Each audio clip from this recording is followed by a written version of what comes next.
Soup বানাবো। তার জন্য আমি সব সবজি কেটে নিয়েছি। এই যে মাংস নিয়েছি, ছোট ছোট টুকরো করে কেটে নিয়েছি। আর দেবো রসুন, একটু কাঁচা লঙ্কা দেবো, টমেটো, আলু, বিনস আর গাজর। কড়াইতে আমি মাখন দিয়ে দেবো, পুরো সাদা তেল দেবো। রসুনটা দিয়ে দেবো,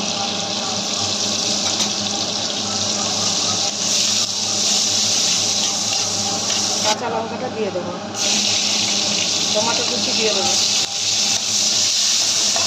আদা বাটা দিয়ে দেবো, একটু লাগবে। এবার আমি মাংস টুকরোগুলো দিয়ে দেবো, টুকরো টুকরো করে কেটে রেখেছি। মাংসটাকে একটু ভালো করে ভেজে নেবো।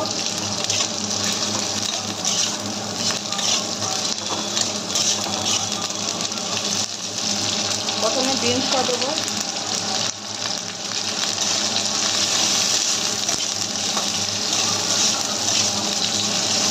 গাজরগুলো দিয়ে দেবো, আলুও দিয়ে দেবো।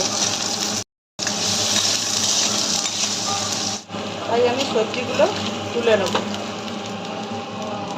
প্রেসার কুকারে এক সিটি মেরে দিলে সিদ্ধ হবে, ভালো হবে, স্যুপটা খেতেও ভালো লাগবে।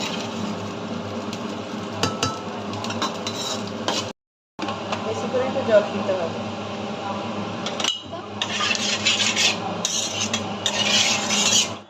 স্যুপে আমি জলটা দিয়ে দেবো, বেশি জল দিতে হবে। তারপর নুনটা দিয়ে দেবো, লাগলে পরে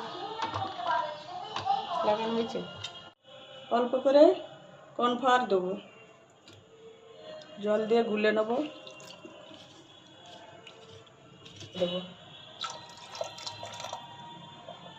দেবো।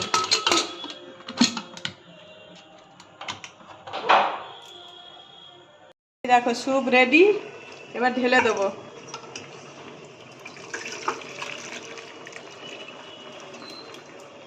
দিনে গরম গরম স্যুপ খেতে খুব ভালো লাগবে,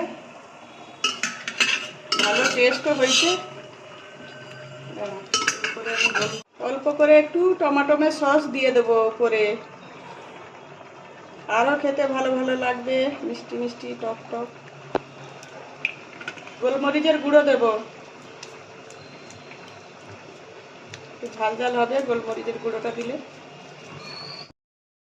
একটু নেড়ে দেবো। এই দেখুন সব সিদ্ধ হয়ে গেছে, প্রেসার কুকারে করেছি তো দারুণ সিদ্ধ হয়েছে। দেখুন সিদ্ধ হয়ে গেছে।